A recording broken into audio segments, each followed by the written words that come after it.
नमस्कार साथियों, कैसे हैं आप सभी साथियों। आज हम साइंस के कुछ महत्वपूर्ण एक टॉपिक्स को लेके हम आज अपनी क्लास को शुरू करेंगे।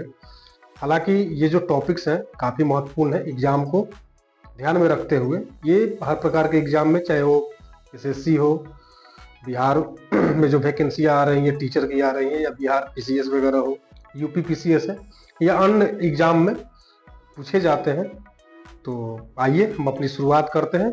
और आज का जो हमारा क्लास है वो विटामिन को लेके है। चलिए, ये तो हमने बतला दिया कि आज हम विटामिन को लेके आज अपनी क्लास को शुरू करेंगे। बट हम विटामिन की सबसे पहले चर्चा करने का पहले ये जान लें कि विटामिन के आविष्कारक कौन है। तो आपको मालूम होना चाहिए कि विटामिन का जो आविष्कार हुआ सन 1911 में हुआ। कभी कभी परीक्षा में पूछे भी जाते हैं। इसके आविष्कारक का नाम क्या है? तो फंक है, फंक।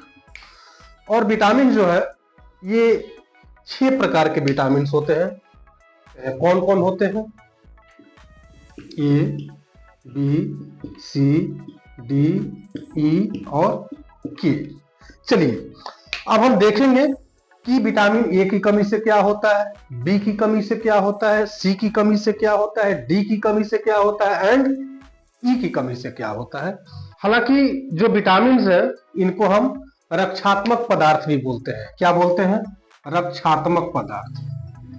रक्षात्मक पदार्थ कहने का मतलब है कि ये सभी चीजें हमारे शरीर में जो कमियां होती हैं ये उनकी पूर्ति करती हैं। ये हमारे शरीर को ऊर्जा देती है। यह एक प्रकार का कार्बनिक यौगिक है। इनमें कैलोरी की मात्रा बहुत कम होती है, हालांकि ना के बराबर होती है, परंतु ये शरीर का जो मेटाबॉलिज्म होता है जिसे हम उपापचय बोलते हैं, ये हमारे लिए काफी बेहतर होता है क्योंकि ये आसानी से पच जाता है। अब आप संतरा खाइएगा, नींबू खाइएगा, खरबूजा खाइएगा, ककड़ी खाइएगा या अन्य जो अम्लीय पदार्थ होते हैं आप उनको लीजिएगा तो ये आसानी से पच जाते हैं। इसलिए इसको उपापचय बोला जाता है, मेटाबॉलिज्म बोला जाता है। हिंदी में इसको उपापचय बोला जाएगा। और इसीलिए तो हमने इसको पहले ही बतला दिया कि आपके शरीर का रक्षात्मक पदार्थ है, जो आपके शरीर को रक्षा करे, जो आपके शरीर को भरपूर मात्रा में से मिनरल्स दे, विटामिन दे। चलिए अब हम विटामिन को 2 प्रकार में बांट देते हैं। विटामिन तो 6 होते हैं, हमने जान लिया, परिचय हमने विटामिन का ले लिया कि विटामिन 6 होते हैं। इसके जो आविष्कारक है फंक है और 1911 में है। हमने मोटे तौर पे इसको जान लिया। आगे हम देखेंगे कि विटामिन जो होता है घुलनशीलता के आधार पे 2 प्रकार के होते हैं। कौन कौन होते हैं? पहला जो होता है जो जल में घुलनशील हो, तो जो जल में घुलनशील होता है वो बी और सी होता है।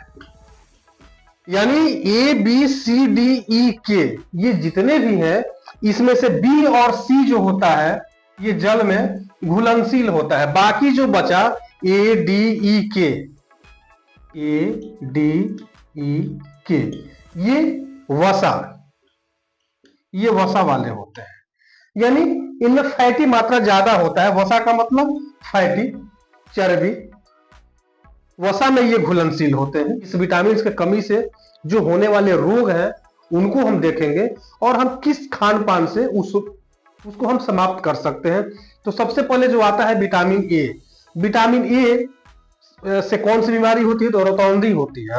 रतौंधी का मतलब आंखों से थोड़ा कम धुंधला दिखाई देता है, कभी कभी दिखना बंद भी हो जाता है। तो इसे हम किससे, देखियो, खान पान से तो हम अपने आप को ठीक कर सकते हैं, बट हमें दवा तो लेना पड़ेगा, दवा तो खाना पड़ेगा। लेकिन कुछ चीजें हैं, कुछ ऐसी फल फ्रूट्स हैं, खान पान है जिनसे हम उस रोग पे काबू पा सकते हैं। जैसे अगर हम दूध खाएं, अंडा खाएं, हरी सब्जी खाएं तो ये हमारी आंखों को बेहतर कर सकते हैं। और विटामिन बी से जो होता है वो बेरी बेरी होता है। तो ये दाल हुआ, मूंगफली हुआ, हरे पत्तेदार सब्जियां हुआ, इनसे हम इसकी कमी को पूरा कर सकते हैं। और विटामिन सी जो होता है इसे स्कर्वी होता है। स्कर्वी त्वचा वाली बात आ जाती है, त्वचा का जो होता है बाल को झड़ना हो जाता है तो विटामिन सी से हो जाता है।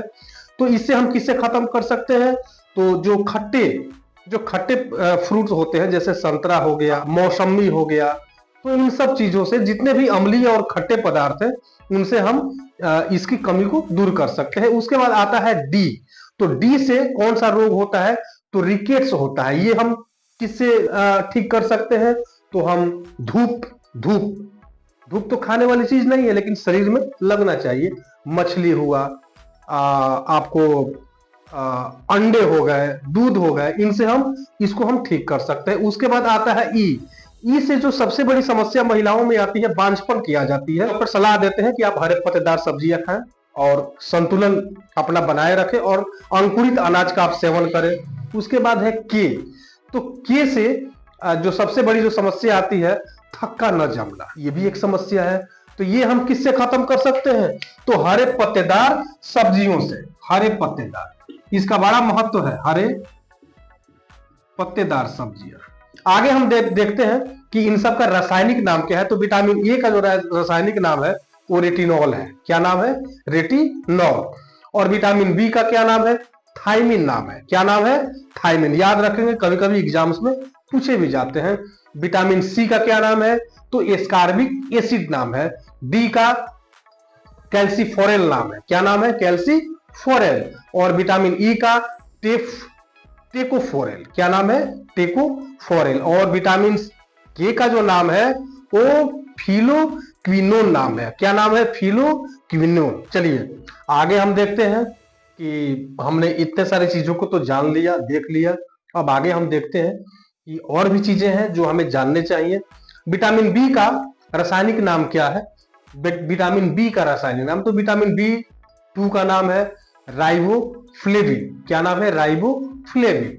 और विटामिन बी 3 का क्या नाम है? निकोटीमाइनामाइड या नियोसिन। ये तो थोड़ा लंबा नाम है तो इसको हम नियोसिन बोल सकते हैं। और विटामिन बी 5 का पेंटोथेनिक अम्ल। क्या नाम है? पेंटोथेनिक अम्ल। और विटामिन बी 6 का नाम है, क्या नाम है? पायरिडॉक्सिन। क्या नाम है? पायरिडॉक्सिन। थोड़ी सा नाम ये अजीब है और नाम थोड़ा सा डिफिकल्ट लग रहा है बोलने में भी, हमें भी लग रहा है, लेकिन याद रखने पड़ेंगे क्योंकि एग्जाम्स में तो आते हैं। विटामिन बी 7 का क्या नाम है? बायोटिन नाम है। विटामिन बी 11 का क्या नाम है? फॉलिक अम्ल। क्या नाम है? फॉलिक अम्ल। और जो सबसे जो लास्ट में आता है बी 12 यानी कि बी 12, इसका थोड़ा सा नाम बड़ा अजीब है। क्या नाम है? साइनोकोबालमिन। क्या नाम है? साइनोकोबालमिन। चलिए उसके बाद बी 12 में जो सबसे मात्रा में पाया जाता है वो कोबाल्ट पाया जाता है। क्या पाया जाता है? कोबाल्ट। कभी कभी एग्जाम्स में आ भी जाते हैं कि बी 12 में क्या पाए जाते हैं, तो कोबाल्ट पाए जाते हैं। इसको हम ध्यान में रखेंगे और आप बस इतना जरूर ध्यान रखें, आप कहीं भी रहें, कभी भी, कहीं भी, आप बेहतर करें, बेहतर पढ़ें। और आपको अगर किसी प्रकार की अगर समस्या हो, किसी टॉपिक्स को लेकर समस्या हो, किसी भाषा को लेकर समस्या हो, तो प्लीज आप कमेंट बॉक्स में अपनी राय जरूर दें। हम उस कमेंट को पढ़ के, और जो भी आप कमेंट करें हम उसे पढ़ेंगे, पढ़ते हैं, उस पर हम अपनी कोशिश करेंगे कि हम उस पर अच्छा से अच्छा टॉपिक्स आपको दे सकें। और दूसरी बात, मैं विद्यार्थियों से अपील करूंगा, आप शांतिपूर्वक, धैर्यपूर्वक जहां रहे, जिधर पढ़े, जिस कोचिंग में पढ़े, बेहतर पढ़े। और हमारे भी चैनल को लाइक, शेयर एंड सब्सक्राइब करें। और हाँ, बेल आइकन को दबाना तो बिल्कुल ना भूलें, ताकि हमारे आने वाले हर वीडियो का नोटिफिकेशन सबसे पहले पहुंचे आप तक। दिल से और आपको धन्यवाद।